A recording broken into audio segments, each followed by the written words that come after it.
Hello, everyone, and welcome to the American Civil War Museum's Homefront Education Series, where we bring the stories of the Civil War and of our exhibitions here in Richmond, Virginia, right to you at home. Now, I'm Joseph, and I am joined today by Chris Graham, who is our Curator of Exhibitions here at the American Civil War Museum. So thank you for joining me, Chris. Thank you. Well, I also want to thank you for this incredible exhibition that we're in right now. We are currently standing in one of our temporary exhibits, the Southern Ambitions exhibit.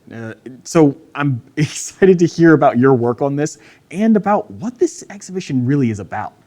Okay, so this work is the result of a doctoral dissertation performed by Adrian Brettel out of the University of Virginia and supported by the Andrew Mellon Foundation. Mm-hmm.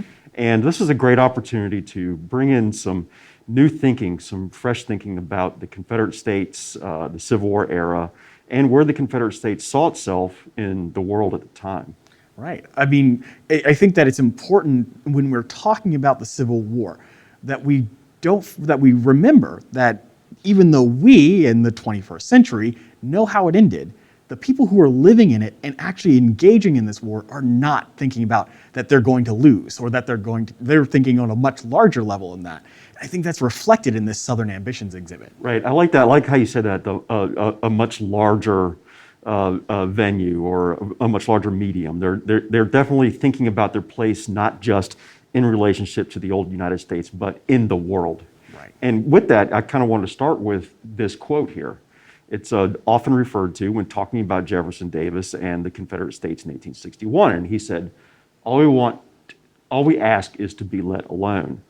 And it's often been used by people to suggest that the Confederate States, their only ambition in the world was to just get away from the United States and kind of live their own lives as some kind of self-sufficient hermit kingdom, in the South. And that's the furthest from the truth. What Jefferson Davis is kind of aspiring to here or claiming here is that they have a larger vision for how they can kind of fulfill their own destiny, and you need the United States, the Republican Party particularly, and abolitionists particularly, interfering with that. They want to be left alone from the Republican Party and its abolitionists so they can pursue their own destinies. And that was a global destiny for them.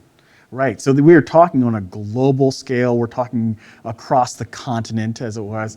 I'm assuming the idea of manifest destiny doesn't stop just because they separate and form a southern United States, right?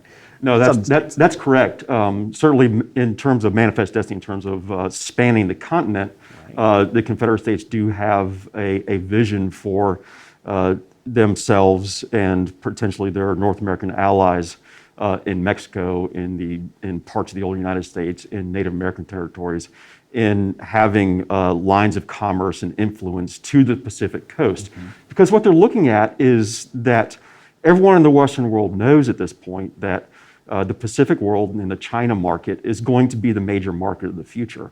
And so everyone is laying plans to get out there, whether it's through a transcontinental railroad, the Union Pacific Railroad, or a railroad that runs out of New Orleans and goes through to Southern California or the western coast of Mexico.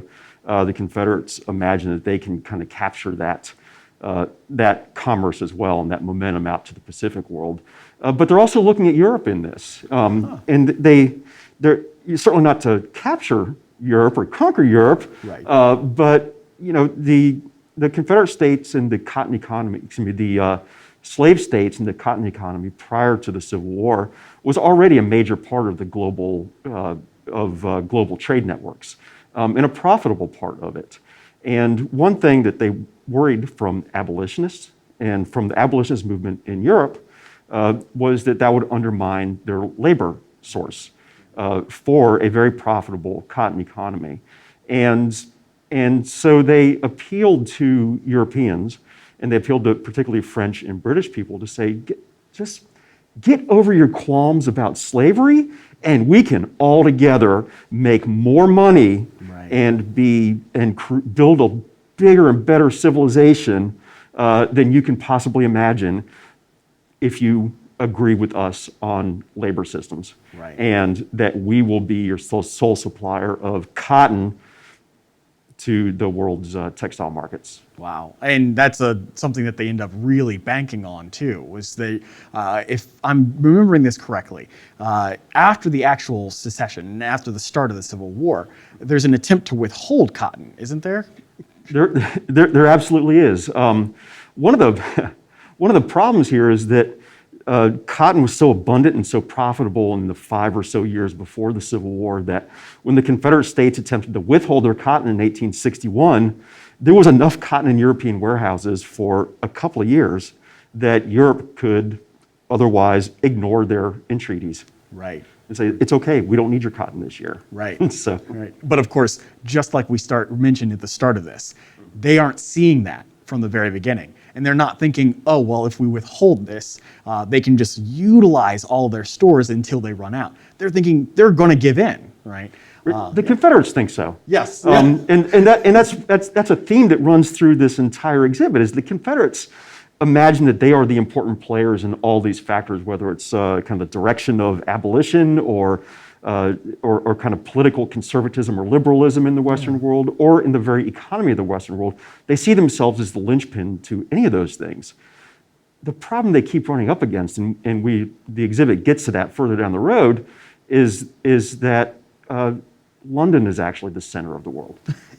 And if London decides that it needs to develop its cotton sourcing from Egypt and India, London will do that. And the Confederate States Right, absolutely. are left out in the cold. Yeah.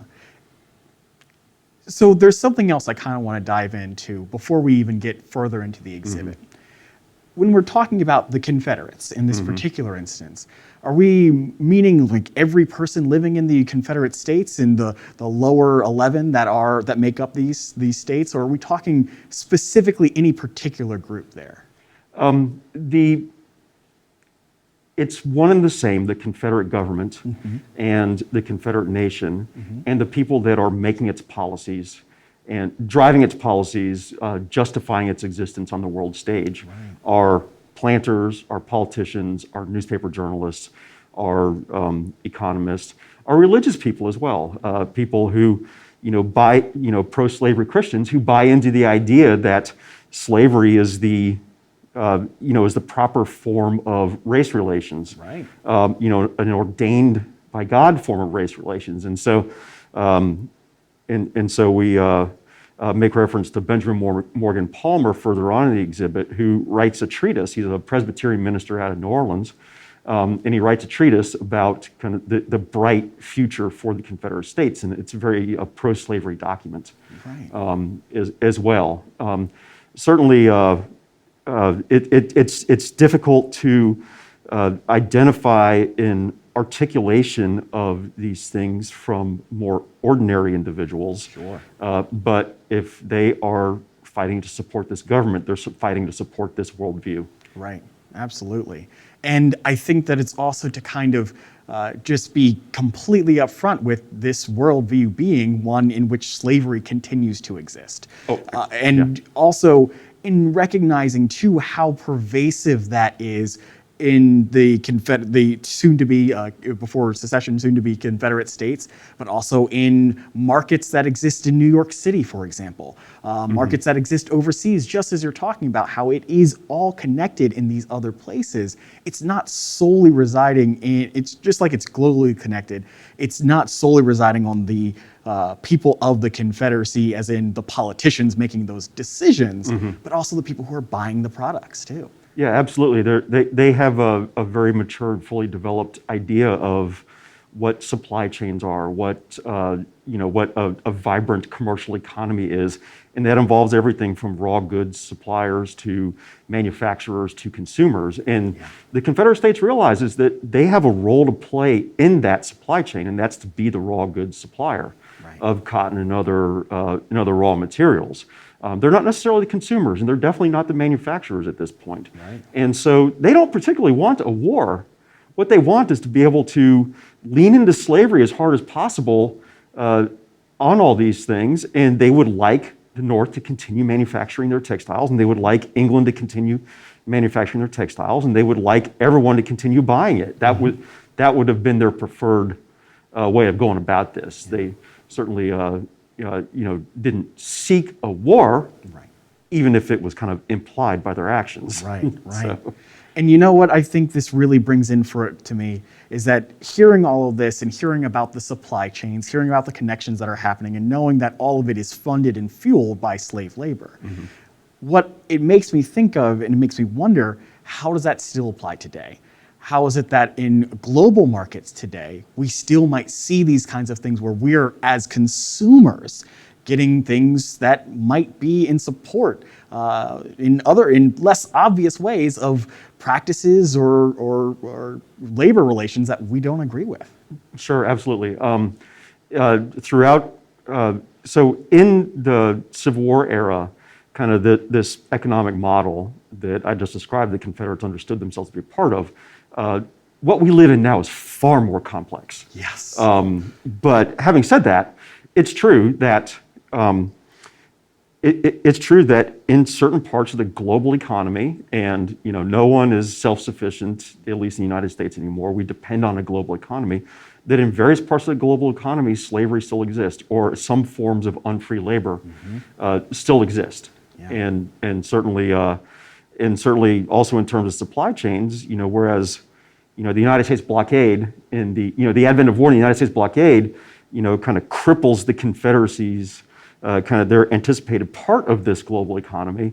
There are any number of things that are slowing down our supply chains today to be aware of. And it started before the Suez Canal situation a couple months ago. It started in the summer and fall of last year. We see supply chains slowing down, and that makes people kind of redirect where they're sourcing material from, where they're buying products from.